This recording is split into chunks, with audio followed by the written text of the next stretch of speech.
Men waiting there for instructions. They started work. It took them a year to get the road through to Hokitika. There's been a few upgrades since. This viaduct was completed in the year 2000. The original road went over just at the foot of that pylon and come across, and you might make out just a line across about a third of the way up that rock scree where the road used to come. They were pretty concerned that this would all slip away, as it has done, and they built this bridge before that happened. Anyway, when the road was completed, in Christchurch they had an armoured carriage all ready to go, the matching grey horses pulling the carriage, and on the escort riders, the drivers and guards were all in scarlet uniforms, and with all the pomp and ceremony that could be mustered, they set out for the goldfields to bring back all the gold. The only hurdle was that the gold miners and the bankers on the west coast were not convinced that it would be safe to send their gold over through the mountains on that carriage. So when that first gold shipment returned to Christchurch, it was carrying less than half an ounce of gold. So they reckon that was the most expensive gold shipment ever.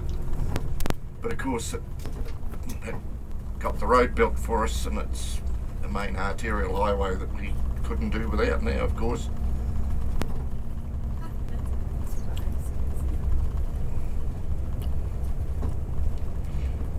So up at the top of the hill, a little bit further on, we'll see a monument to Arthur Dobson.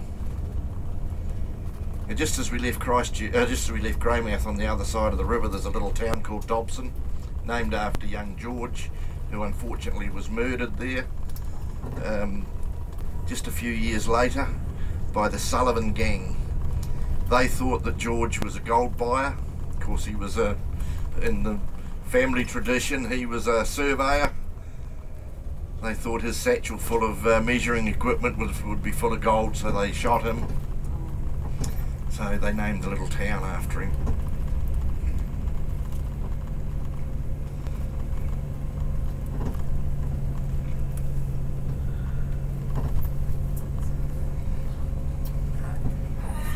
I often look down into that creek and sort of picture Arthur and George straddling their way down there, sort of not knowing where they were going.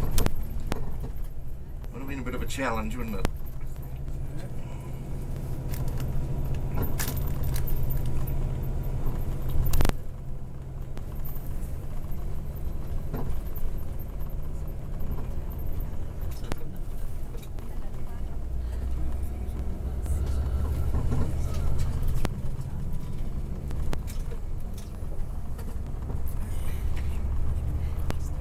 So the trees, you notice, have all got very small and stunted and basically disappeared completely. That happens at around about 3,000 feet. So it's probably about 900 metres or so. Coincidentally, the top of the hill up here is 920 metres above sea level. About where that car is the top of the hill.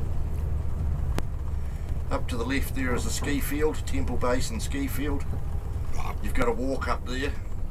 They do have a lift that takes your equipment up, but you've got to walk yourself.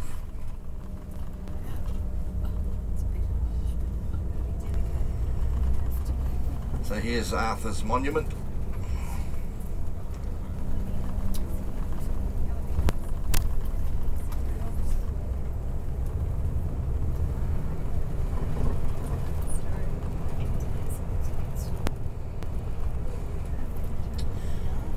Mount Rolleston is the tallest mountain in the Arthur's Pass National Park here, and it's up there to the right, up that valley, to the height